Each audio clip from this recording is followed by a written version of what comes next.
வணக்கம் நண்பர்களே. இன்றைக்கி நாம் பார்க்க போகிறது ஒரு குட்டி கதை. நிதானம். ஒரு பைத்தியக்காரர் மீது கருணை கொண்ட சீடன் அவரை தனது மடாலயத்தை குருவிடம் அழைச்சி வந்தார். அவரை அப்படியே ஓரமாக மூலையில் உட்கார விடுங்க, உணவு நீர் அருகில் வைங்க, ஆனால் சாப்பிடுன்னு சொல்லக்கூடாது. பசித்தா அவரே சாப்பிடுவார். அவருக்கு எந்த உதவியும் செய்யக்கூடாது. நீங்கள் யாரும் கண்டுகொள்ளவும் கூடாது என்று குரு சொன்னார். அவர் கத்துவார், கற்களை வீசுவார், ஆனால் அவரை யாரும் அங்கு கண்டுகொள்ளவில்லை. சீடர்கள் அவரவர் வேலைகளை அவரவர் பார்த்து கொண்டிருந்தனர். அந்த பைத்தியக்காரருக்கு எதிர்வினையாற்றுவது இல்லாது போனது. சில நாட்கள் கழித்து அவர் அமைதியாக குருமுன் வந்து நின்றார்.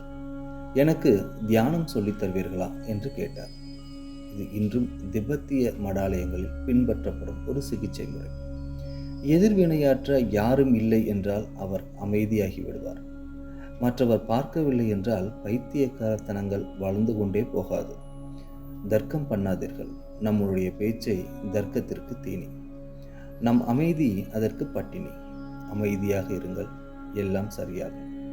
ஒருவேளை சரியாகவில்லை என்றால் பரவாயில்லை, நீங்கள் சரியாக இருப்பீர்கள். நிதானம் நீளமானது. நன்றி, வணக்கம்.